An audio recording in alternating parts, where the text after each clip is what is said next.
Good afternoon, everyone. Welcome back to Evermore YouTube channel. It's Chris back with the instant match reaction. Newcastle United have just beat Spurs 2-1 at St James's Park. How on earth did that happen is what most of the Spurs fans will be asking themselves on that long trip back down to London, or the ones who are at home watching it on the TV. We're going to get into it. We're going to talk about it. We are unbeaten. It's a great result from Newcastle. We didn't think it was going to happen, but hey, a win is a win. But we'll get stuck right into this in a minute. As we always say, if you just joined us for the first time, good to see you. Why not subscribe and hang around a little bit longer? I'm wearing a great classic shirt here. Actually, I think we beat Spurs in this shirt, thanks to a certain Peter Beardsley wonder goal. If you remember that back in the day, it's a great retro shirt. I am wearing it to let you guys know if you subscribe and get to the 9,000 subscriber mark, we're going to have a prize draw and give one of these bad boys away to anybody who is in that draw. So help get us to 9K, guys, and then smash the comment in when we do the 9K giveaway prize video, and you'll get one of these bad boys as well. So anyway, that's the past. This is the present. Let's get stuck in. We're live. Loads of comments already flying in. We're going to get stuck right into it in a minute. Let's have a look at the lineup. And let's see. Yeah, Mark's just saying, isn't the one I'm wearing, by the way. That is true. We do have a spare one. Anyway, going to the lineup. So some changes in the lineup. The first big change was the notorious BIG. He started with it. We wanted it. We've talked about it for weeks. Barnes, Gordon, Isak, the front three. It's exactly what we wanted. So I think Gordon was over on the right and Barnes was over on the left with Isak through the middle. You brought in Lloyd Kelly and dropped Lewis Hall. A little bit unfair, I think, to Lewis Hall, but I kind of understand it.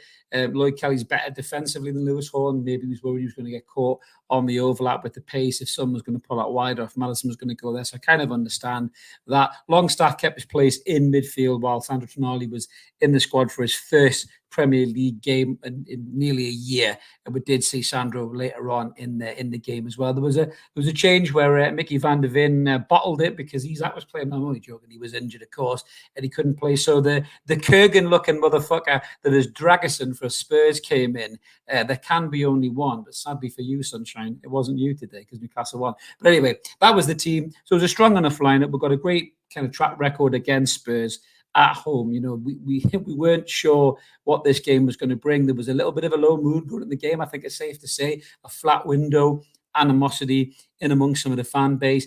Darren Eales, you know, coming out to be looking like the villain of the piece. Me and Mark will talk more about that and what's going on. But the lead up to this game wasn't particularly great. Sky Sports give us all of 7 minutes coverage as normal, but even they said that. Jamie Carragher said the mischief making said Eddie Howe's the number one choice for the England job, and if Newcastle don't back him, he'll want that job. Blah blah blah blah blah. Gary Neville said something really good about you can't keep thumbs on the teams down. In other words, stop Newcastle spending, which is exactly what the Premier League is doing. But that is for another episode, for another day. So as the game started, we started fairly strong, to be fair. We looked lively for it. We were moving quite well. Spurs were in it as well. It was a very open game, really. I think the first kind of big chance for us comes where Isak gets the ball out wide, and 100% he tries this. He dinks it to the back stick, and Vicario is just, you know, completely lost in the game, clips off the crossbar. We're all thinking, fucking hell, what's Isak doing? He looked ropey today, but that was an unbelievable bit of skill from Alexander Isak. In terms of the game itself, I said there was a bit of back and forth on the game, and then we get the goal in the 37th minute. It's kind of against the run of play a little bit because Spurs were in it, you know, they were pushing hard. We get the goal, it breaks through. It's a brilliant bit of play. I think Romario goes off on a weird press and run and decides to suddenly become a number 9, leaves his defensive position. Tino Livramento spins back around. We get a throw in, a quick throw in comes. It's a brilliant cross from Lloyd Kelly, but my God, the finish from Harvey Barnes is absolutely sexy as fuck. It really is. There's no better way to describe it. Outside of Alexander Isak, that kid is the best finisher in this squad, and that's why for me he should be starting more games than sitting on the bench. He just gently kind of strokes it into the far corner. It's not power, it's just placement, but it's strong enough to beat Vicario. It's a beautiful finish. He goes off and does the old Archer celebration, and I think if Barnes starts more games, we'll see that celebration a hell of a lot more. It's a brilliant finish, and Newcastle are 1-0. Spurs don't know what the fuck's going on there. And then there's a massive break in play, because the linesman, or the assistant referee, as they're called these days, gets a knee injury. So there's a whole bit of fucking around on the sideline, you know, and then we'll make the change where the fourth official becomes the assistant referee, and the assistant referee becomes the fourth official. And it just allows Ange Postecoglou a little bit more time to talk to his team and just calm them down a little bit, get them back in shape. And that's exactly what happens, because Newcastle lose their way in the game. Spurs come back on, it's shot after shot after shot, coming back and forth, back and forth, back and forth. We then break for half time, but we're still 1-0 up.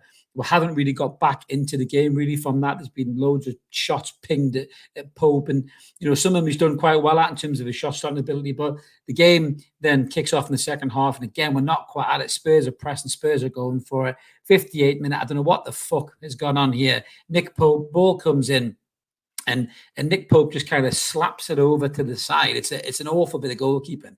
The ball then gets hooked back in by Brennan Johnson, kind of a shot, and he then slaps it again. And Dan Burn, who had a great game, I thought, would just look panicked, and he just loafed it into the back of the net. And we're 1-1, and you're thinking, what the fucking hell is going on here? And then it's just relentless Spurs. And what's going on? Eddie makes a change. He brings on Jacob Murphy, hooks Harvey Barnes. I thought was really unlucky to be hooked, because Anthony Gordon did not have a great game. He was kind of stinking it up a little bit as well, and it wasn't particularly good. Spurs get back in it again. I think they hit the crossbar again. They smack a good couple of strikes at Pope, to which point he saves a lot better. Pope's better when they're down his throat. He pulls a great save off from James Maddison that looks destined to be top bins, very similar to the one Bruno had the other week against Bournemouth when Neto saved. And you really think this is it. Newcastle are fucked here. We're going to lose this game. But then almost out of nowhere, Joe Linton gets the ball. I think he spins. I think it's Maddison that he spins, suckers him in, spins him, and he knocks it through a ball. Maddison, by the way, shocking dive in the first half, I think. He should have got booked for that. It was absolutely appalling. So he spins him, and Joe Linton plays this unbelievable through ball, cuts right through the middle of the Spurs team. And fair play to Jacob Murphy. I think I even tweeted, we've taken off a goal scorer and brought a lad that runs around a lot. Jacob Murphy, head down, pace, beats a doggy for pace, puts it across the box. If he hadn't have done that, Isak had a chance to square Barnes earlier on, and he didn't take it. But Murphy squares it. Isak's got a tap in, and that's 2-1. That's Newcastle won the game 2-1, which is absolutely incredible. Isak looked dead in his arse at the end of the game. We did see Sandro Tonali come on. He looked lively again. He got on the ball, tried to make things happen. He looks a lot quicker. He's obviously been doing running in the 10 months that he's out. I think I saw a piece, might have been by Craig Cole, possibly, where he said he runs faster and harder and stronger than everybody else. And he looks it. He looks lean. He looks ready to go to Sandro Tonali, just full of pace. And Newcastle ended up winning that game 2-1. I mean, Spurs just didn't have, I think, the balls to get back in that game, the strength to get back in that game. The minute the second goal went in, they just looked pissed off. They were rattled. They didn't know what to do. Son can get you goals through the middle, but he's not an out-and-out number 9. He couldn't hold the ball up and bring others into play. There was some nice little bits of play from Spurs, but it was very much huff and puff, couldn't blow your house down, which is typical Spurs. That's why they don't get to where they probably should be. But a win is a win, as you guys rightly say. That's Newcastle 4th in the league, believe it or not. Stop the season now. Champions League is here. I'm only joking. But it's a great win, a great result. Not a particularly great performance, but if we can play well, play shit and win, let's just wonder how well we're going to do when we actually play well. So let's get some of your comments up, guys. If you smashed in there, big shout out to Dan Robinson, who has been a member for 4 months. Thank you very much for that, Dan. Appreciate your support, buddy. Good game, still unbeaten. Wait till we play proper. That's exactly what I'm waiting for, mate. I want the real Newcastle to show up. Ty is saying 3 games into the season and international break for 2 weeks. What a crock of shite. I don't disagree with that. Way too much international football. That's why I hate it. Northumberland Rock Hopper, results have been positive despite performance, so I guess that's a positive in its own. Yeah, I would say so, mate. We want to have those results. We're flying on another comment there. Aaron Taylor saying, let talk shite and Sky write us off. Have some of that, 100%, mate. And Carlos says, can you imagine how good we'd have been if we'd strengthened in the win? That is a very, very good point. I must admit, the window was really poor, and I just think that because we didn't strengthen, we may be short in the long run. But let's enjoy the win while we've got it, really. So let's get a few more of your comments up here, guys, as they're smashing in. Billy from the Toon Review, well done, Billy, for your commentary. We did recommend the guys check you out, but I'm sure they did anyway, mate, because most of our listeners are your listeners. Billy Trey is saying, we may have lost all the battles, but we won the war. Absolutely, yeah. We did dig in well. We dug in deep. And you know what else I loved as well? Just some of the performances defensively. I thought Dan Burn was colossal today. I know he was a bit shaky on obviously their equaliser, and he loafed into the back of the net. I think it took him by surprise. I didn't think you expected Pope to flap at it, really. But I thought Tino Livramento was brilliant today. Big call to leave Trippier out after he played really well when he come on. against Bournemouth, and obviously started in the League Cup as well against his old team. Talk about, Trippier being unsettled and wanting to leave again today, but he left him out and he played Tino, and he looked right to play Tino, in my opinion. I thought Tino was brilliant today. I thought defensively and offensively, he really gave us something. I thought he was absolutely brilliant. He just looked settled. He looked calm. He looked assured today, Tino. He didn't look that way against Bournemouth. He looked a little bit shaky, but I think today we saw the Tino Livramento that we all want him to be. Maybe that call up to the England squad has just given him that little bit of extra confidence that he needs. He saves us a couple of goals towards the end, and I just thought he was absolutely brilliant today, Tino Livramento. He was my man of the match, was Tino Livramento. Let us know in the comments below, guys, who your man of the match was. It was a real close call between him and Byrne. I love Barnes' goal, but he didn't stay on long enough maybe to get man of the match. But yeah, I thought Tino looked absolutely brilliant. Comment there from Terrific Lad. Gordon looks lost his hunger for us. He doesn't look happy while he's playing. He just looks fucked, I think, Terrific. I mean, he didn't have any rest last season, if you think about it. He played in the under-21 tournament, straight back in Newcastle pre-season, played the whole season, straight away with England in the Euros, the senior squad this summer. He's not really had a rest. I think it's maybe showing now, but that was more the reason why he should have hooked him over Barnes, in my opinion, because I thought Barnes had another goal in him or an assist. He looked lively, Barnes. He looked ready for it. He looked assured, almost like you wanted to prove a point to Eddie. And I think he proved the point, Barnes. As I said, outside of Isak, he's our best finisher. So for me, 100% Harvey Barnes should have stayed in the park, in my opinion. George is saying that if you participate in the conversation, said, oh, I don't know what you're talking about there, mate. Sorry, I just pulled that one up there, George, because I seen it was you, Bonnie lad, but I don't know what the context that was, so I pulled it away. Tony O'Donnellson, I'll take a win, of course, but we're still miles off it. Spurs had to take their chances. Who knows? Dubravka would have gifted them too. Thank God Dubravka wasn't playing, mate. I tell you what, I'd have had kittens if he'd have been playing. Because you're saying, love the result, but I must be 10 years old. I think I've aged 30 years this season, fourth in the table. Absolutely. And as Marcus says, it's all about the wins, 100%.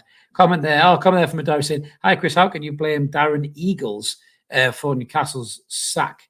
Darren Eagles out of Newcastle, and they bring back Amanda. Obviously means Darren Eales as the CEO. Yeah, I mean, it's a funny one with Darren Eales. He's not come out very good, to be honest with you. I think he is going to be under serious pressure after this window's gone tits up. The result today, the biggest person in that whole stadium would be wiping the sweat off his brow would have been Darren Eales, because had we not won that game, had we got battered by Spurs, the pressure would have been even more on him, I think, in my opinion. As Richard says there, played the match to a T. Yeah, absolutely, we did. We did play the match to a T. Scrolling down here. So Simon is saying, no confidence in the management, not Eddie, at NUFC. Hopefully with the owners, there's some meetings that will happen. Do you know what, Simon? There is questions that need to be answered, I think, for why we've been so shit in the transfer market, what other teams have strengthened. I mean, I was even contemplating the other day, thinking, this whole Minter and Anderson thing, sitting there thinking, I wonder whether I just would have took 10 points and said, fuck you, because the Premier League would never have done you 10 points. You would have haggled it down to about 5 or 6 or something like that at the most, I think. And we could have kept Minter and Anderson and probably been stronger for it, but we'll just never know, will it, to be fair? Comment there from Teresa C's. Please subscribe and get the channel to 9K. Yes, please do so. That'd be absolutely brilliant. And like the video too and help the channel grow. Comment there from Paul Walton. Fantastic result right now. Let the inquest begin as to our transfer window has been a complete shit show. Well, we will be partaking in that inquest, Paul, on Monday's show at 9:30. So tune in for that one, mate. Yeah, I do agree with you, Philip. But we're very lucky today.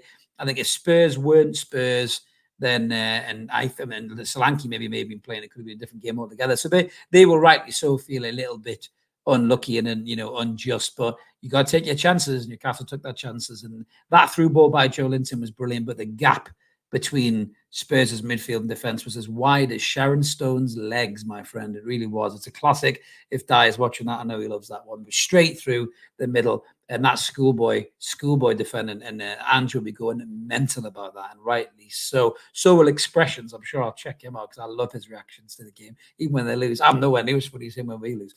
Right, so coming there from Lewis, is Shaw back after the break? I think he is. I think that's his suspension done, Lewis. I think Shaw will come back into the side. But you know what? A big shout out for Emil Kraft again today. I thought Emil Kraft was brilliant again today. Him and Byrne as a makeshift back two, I think have been absolutely brilliant. I'm just looking at the stats. They're 87% passing, 3 clearances, 2 block shots, 1 tackle. He won one of his aerial duels, one of his ground duels, but he just seemed to be everywhere, Kraft. He followed the play up. He's got a bit of speed about him as well. I just think he doesn't let you down. So to me, I think it's a player like Kraft is invaluable to your squad depth. He really is, because he can come in and do the job. Wick133, can you guys tell me what's happening in Newcastle's management? I really don't have a clue. I wish I did, Wick. I would tell you if I did, mate. It'd probably be the most viewed video I've ever done in my life. There is some serious questions that need to be answered. I don't know what's gone on. They've definitely let the manager down. There's no doubt about that. He wanted Gahey, didn't get him. Wanted a right winger, didn't get it. So the pressure will be on them. And for them, the more Eddie gets results like today, the more pressure will grow on them, because they can't get rid of the manager because he's doing it on the pitch. But he can then go, you didn't give me the players I needed, so that's on you. So Mitchell, rightly so, might be looking a little bit uncomfortable early on. I know he's just walked in the door, but you got to do your job, mate. You got to do your job. And if Eels is to blame, then he'll have to answer the questions as well. I'm sure the PIF will be putting them at him as well if they've failed to land players. And then Eels will have to explain to the PIF why he ain't done the job. Abacus said, what happened to Sandro? I missed it. I don't think anything particularly happened to Sandro, because apart from a raucous applause and warm greeting from the crowd, I didn't see any injuries.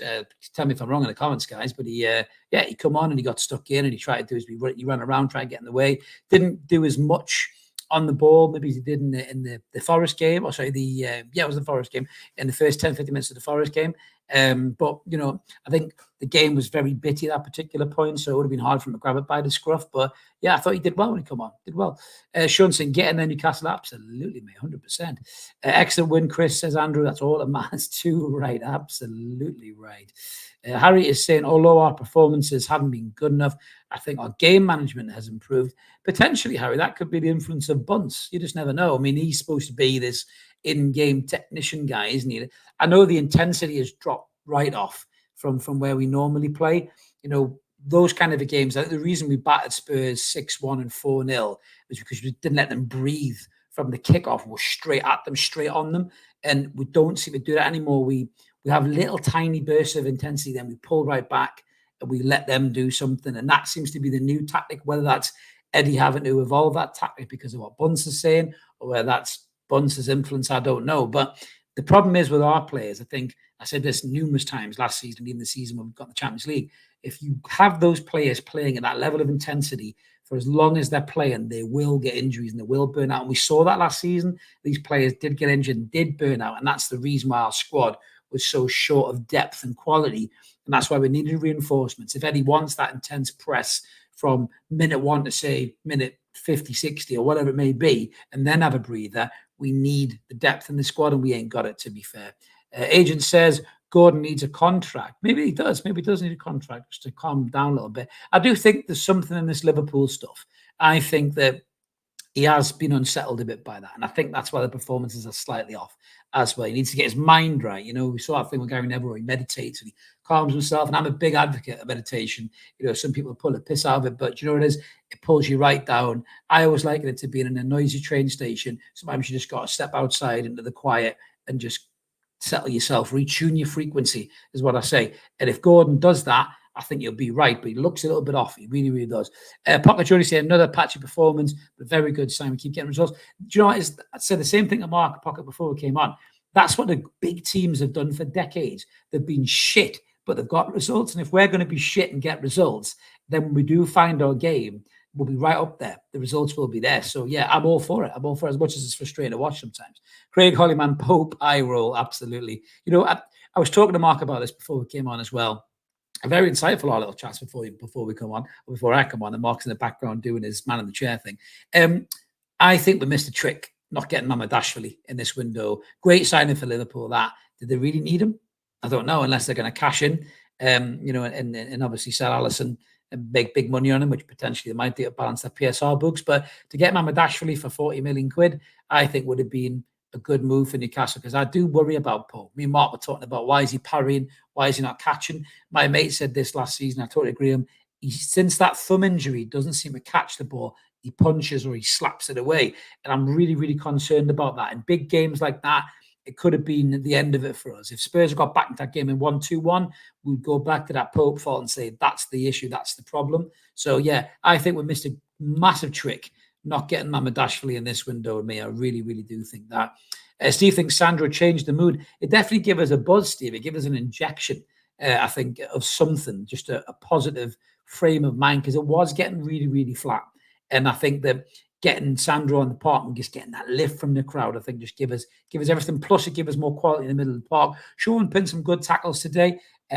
He wasn't awful, but he wasn't great. I'm just looking at 77% passing accuracy there in terms of Sean. He won 5 of his 8 ground duels, 3 of his 3 aerial duels. Again, so he did well there. 5 tackles, 3 interceptions. So Sean put himself about today. You know, he got busy today. So it might not look like it on the surface, but he did all right, Sean. But he hasn't got the quality on the ball. We saw that in moments when Sandro's got that quality on the ball. And that's the reason why I think Sandro will be the starter over Sean. But Sean did work hard today. I'm not going to give him any shit because I thought he did work hard today. Gary Moffat Blues, Eels will be gone by the end of the national break. That'll be interesting. That'll tell you where the PIF's mindset sits in terms of, is it the manager or is it the ownership that's to blame here? That'll be a very interesting set of situations to look at and concern about. Actually, well, think about. I'm losing my train of thought there. We'll see what happens with that slippery little bastard going forward. There you go. I'm back in the room. Sean, since 7 points in 3 games must be our best start in years. I think it's since 2000. I think somebody said on Sky. Won first 2 home games in years, yeah, and we aren't playing well. Well, that's the thing. We aren't playing well, and if we're getting results, it's a positive. It has to be a positive. Once we find our stride, we could be in some serious good fortune and form this season. Brilliant finish from Barnes' goal, says Graham. Keane praises through gritted teeth. Yeah, I mean, to be fair, Roy Keane knows Harvey Barnes has that quality. I mean, Sturridge was great. Big shout out to Sturridge. I know he's everyone's cup of tea, but, you know, he was loving the finish. He was loving Joe Linton's through ball. That's the kind of pass that Daniel Sturridge in his prime would have thrived upon. And yeah, the finish as well, beautiful finish by Bonds. Nobody can slag that off, even if you are a miserable bastard like Roy Keane. Even you have to appreciate that finish because it was absolutely class. Yeah, I saw that terrific. Paul Dummett in the box with sharing Gillespie will be announced on a 1-year contract. I wouldn't be surprised if they say that Dummett's got a new deal and he's back in the picture. I wouldn't be surprised. As a free agent, he will add a little bit of depth if there is any injuries again. Nobody's signing him. I think Dummett's a tune lad for life. I thought he would just go in and coaching the kids or something, so it wouldn't surprise me this last. I wouldn't be overly upset about it. You know, he's never really going to see game time unless 8 lads in front of him are injured. And he won't be in match day squads either, really. So I'm not overly upset about it. Dakota Fraser saying 3 points ahead of the equivalent fixtures already. Great result. That keeps momentum. Absolutely, it does keep momentum up. And as I say, if we can keep playing as Shearer 69 says, I don't mind our performances as long as we win. I think the performances can be frustrating, but as long as the results at the end of it, Shearer, you're absolutely right. There's no way we can complain about that because, a win is a win and 3 points are 3 points. And if we play rotten until Christmas and we're winning games and drawing games and we're unbeaten, we'll be in the top 4 picture, no doubt about it. So for me, that's not overly concerning. It's when we start to tail off and lose games and struggle in games. And we were very lucky, I think, against Bournemouth to keep that point. Maybe he's lucky to get a win against Southampton. If and buts went against us in those games, we could have a very different conversation, but they didn't. So as long as we keep getting the result, it's all good. But it is a risky game to be shit week in, week out and expect to get the results.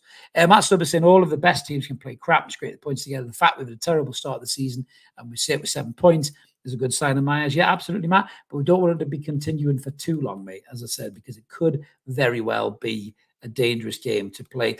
Malcolm in the comments, totally agree with your goalkeeper stance. Yeah, thanks, mate. I do think we've missed a trick there. I really do. I think there's a lot of faith in the Pope. No pun intended. Obviously, slight pun intended. But there's a lot of faith in Nick Pope, and he's been a brilliant goalkeeper for us. But I do worry that those injuries are taking a toll on him. Garth Hope is saying, I think Newcastle must train Pope more with his distribution. Are you his brother as well, Garth? You should tell Nick. Nick, just catch a fucking ball, will you? We've got Kostas Anto, I think from Greece, isn't it, Kostas? We were seeing you the other night, mate. Good to see you back. Longstaff has serious quality issues. On the ball, yes, dreadful on the ball. He really is crap on the ball. I think Matty's better on the ball than he was. But and Sean, bless him, would probably say that because he's that kind of a humble kid. But runs his nuts off. If you had the quality on the ball, you'd be a 60 million quid midfielder. Stephen's saying, why do we play so much out of possession counter-attacking football? 2 years ago, we played basically with Ange ball. Is today with the defence we held up. Yeah, I mean, I think this is a change of tactics, definitely. I think Bunce has had something to say about the level of intensity, pressing too much and too high and too fast and too long, causing injuries. There's definitely been an adaptation of an alternative style behind the scenes to try and get more longevity out of the players. It's not really working the case of Joe Willock, but his injuries isn't as bad as we thought, so maybe it has. But I do think that's the change. The level of intensity will be in smaller doses than previous. And that's why we'll change style. Isak, what I want, that's right. I think it is when Popey dives to his left. And that's the kid's shoulder. A good shout, Isak. Yeah, I do think that thumb is why he won't catch it. And that shoulder is potentially why he's struggling on that side as well. Ian says, always rely on Ian for a great comment. 6 keepers at the club and they're all shite, only at the tune. Brilliant. Even if we played all 6 of them together on the line, Ian, we'll probably still concede, to be fair. But yeah, I do think the keeper situation is something that potentially has been overlooked by the club management. Maybe Darren Neils has to answer that for Big Yasser, who's in the crowd today. Dakota Frey saying a couple of players aren't playing well. Isak does look really, really rusty at the minute, doesn't he? Just, he has, even that burst of speed isn't there at the minute. So I don't know what's going on with Isak. I do worry a little bit about that. And Gordon, I wouldn't say the whole team isn't playing well. Other guys are playing well. I think I say Tino was good to death. I think Hall's been good in the games that he's played. I'm looking to be dropped today. Joe Linton's had good moments. Bruno's been good in the ball. Burns looked really good at centre half as well. Barnes, I think, looks sharp. Yeah, there's a couple that are missing, but unfortunately, those couples are big players for us. Mick Law agrees with me about Mamadashvili. Absolutely. I think, I hope I don't regret that. I'm happy to say Nick Pope is really a bargain. 10 million, greatest sign Newcastle's ever made. For me, he is definitely a wall man. Absolutely. Yeah, well, it's a good side of me, no doubt about that, but you have to evolve. If your keeper is in trouble, then you've got to evolve, mate. You actually have to evolve. Kev is saying, good to see Kev saying perhaps Toon Board saw Tonali like a new signing, save money. God, I hope not. That's lazy if they did do. If they thought the fans were going to swallow that shit, then they're in serious trouble. Brian Quincy, over the moon with the result, but I think we're using our luck tokens at the rate of knots, but not complaining. That's a good point. I mean, we're destined to be fucked by the god looks later on in the season. When handballs and VARs go against us. Lewis is saying Man U play shit constantly and still manage to scrape wins. They really do. So performance doesn't always matter. However, I'd like to see us play better. Me too, mate. Me too. I think once Tonali gets back into his groove, I think that midfield will transform a bit. I think him and Bruno will play really, really well together. One will sit, one will go. They can both do the dirty work or the good work. I think we'll see a bit more freedom in the play. And if Joe Linton can keep doing things like he did today, those three together, could win us most games on their own, really, regardless if we're a bit off or not. But we need Isak sharp. Really, really need him sharp. I agree with you, Adara. Yeah, definitely. Tino was man of the match for me. I thought he was absolutely brilliant. And long may that continue. Long may that continue. Kostas is saying, yes, he is from Greece. He is from Greece. I knew you were from Greece. I got a good memory for these things, honestly. I can't remember what the wife's asked me to do 10 minutes ago, but I remember that stuff. Paul Greenwald is saying, up the tune, absolutely. Aaron says, Liverpool are 1-0. Oh, I bet your Carragher's salivating about that one. Mark's in the comments saying offside. I probably missed this one already, to be fair. I didn't think Liverpool were allowed to get offsides. They're not going to VAR and overturn it. That definitely seems to be the case. And Mohammed is saying Dan Burn shouldn't be at centre-back. He's really bad when playing centre-back. I'm not sure I agree with that, Mohammed. Newcastle should sign one centre-back in the summer transfer. They do not. It's a big mistake. I think we do need a centre-back. There's no doubt about that. We did try for Mark Gahey, which we should have tried for other people. But I think Dan Burn, to be fair to him, has been brilliant at centre-back. Yes, he's got limitations, his lack of pace, but it looks like he's addressed that a little bit. He's pulling back away from players with pace, giving himself 2 or 3 yards that he wasn't doing last season at left back and getting himself in trouble. So for me, I think Burn has done quite well. He deserves a bit of respect for that. Isak once and I hate agreeing with Sky, but Joe Linton, man of the match for me. Defense split and pass was perfect. It's weird with Sky, Isak, because they get man of the match or they give man of the match awards in moments to Sky. So someone could be shit all game, scoring an overhead kick, and they'll get man of the match because they won the game, and that's what Sky generally do. I look at the overall play. Joe Linton drifted off a bit, lost the ball a bit, was out of position a bit, as was Gordon, Bruno as well at times. But for me, Tino was my man of the match. I just thought consistently was a lot better over the 90 minutes than a lot of the rest of his teammates. So that's why I give him man of the match. So we'll get a few more man of the matches coming up here. Sean says Pope was his man of the match. Did make some good saves, mate, to be fair. Paul says Barnes, man of the match. And Kev agrees Barnes was man of the match for him as well. Yeah, I mean, when you look at the goal that he scored and the quality that he had on the ball, when he was on the pitch, you could say Barnes is definitely worth a shout, but unfortunately, he was hooped a bit too early on for me, I think. And, I just think Tino, throughout the whole game, put in. I don't like giving man a match to people who didn't play 90 minutes, unless they've just been mint and scored a hat-trick or something like that. Like if Erling Haaland come on and scored 5 goals and then went off in the 23rd minute, I'd probably give him man of the match, to be fair.